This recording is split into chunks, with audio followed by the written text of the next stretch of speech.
आचार्य प्रशांत कहते हैं कि अकेलेपन से हमें डर इसलिए लगता है क्योंकि हमें जो कुछ भी मिला हुआ है वो दूसरों से मिला हुआ है और दूसरों से जो मिला है उसके अलावा हमने अपने आप को कभी जाना नहीं है।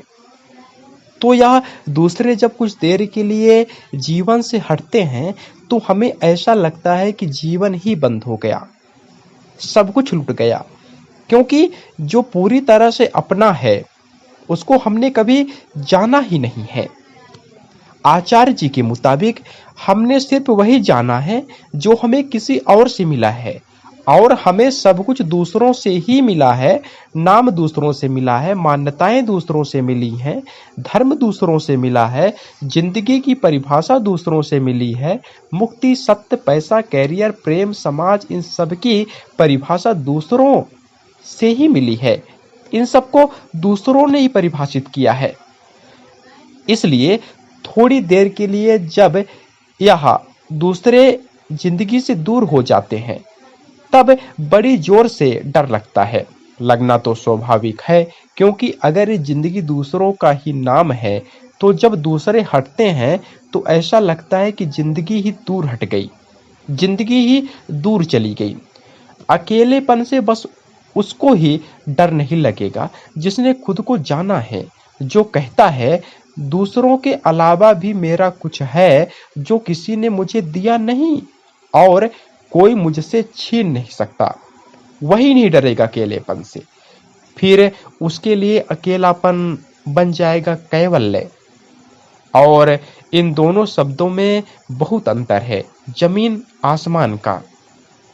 अब उसके लिए अकेलापन एक डरावना सपना नहीं रह जाता, वही एकांत अब एक उत्सव बन जाएगा। पर हम में से बहुत लोगों को अपने साथ समय बिताना ही पसंद नहीं होता। हमें अकेला छोड़ दिया जाए तो बहुत असहज हो जाते हैं। जिसको अपना साथ पसंद नहीं है, किसी और को उसका साथ कैसे पसंद आएगा?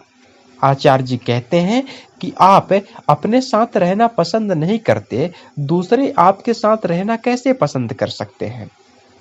आपकी हालत इतनी खराब है कि आप अपने साथ रहना गवारा नहीं कर सकते, आप अपने साथ रहना बर्दाश्त नहीं कर सकते, दूसरे आपको कैसे बर्दाश्त कर लेंगे? फिर पहले तो आप कैवल्य को पाइए, अपने साथ खुश रहना सीखिए, दूसरों पर से निर्भरता हटा दीजिए, इस अकेलेपन को कैवल्य में बदलिए।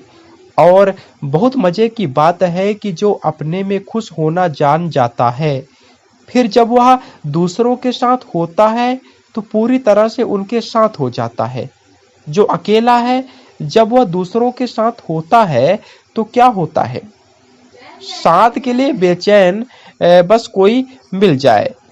तो अब जो भी मिलेगा मैं क्या करूंगा उसके साथ, मैं तुम्हारे बिना नहीं रह सकता। और दूसरा कह रहा है मुझसे क्या गलती हो गई है, छोड़ दे मुझे।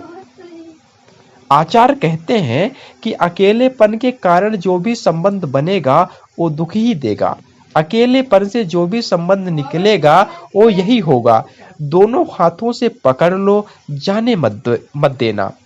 अब वो आपको मुक्त नहीं छोड़ सकता, और अगर वो देख लेगा कि आप किसी और के साथ हैं तो जबरदस्त ईर्ष्या भी होगी।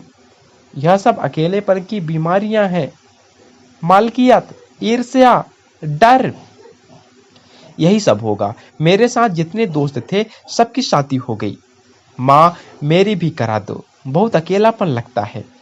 संबंध तो आपकी पूर्णता से बने, कैवल्य ही पूर्णता है, उससे जो संबंध बनेगा वो बहुत खूबसूरत होगा। तब आप एक दूसरे के साथ इसलिए हैं क्योंकि आप आनंद में हैं, इसलिए नहीं कि आप जरूरतमंद हैं। मानसिक या शारीरिक जरूरत, यदि इन दोनों में से कोई ना कोई जरूरत है तो इसमें से जो भी संबंध निकलेगा वो शोषण का संबंध होगा।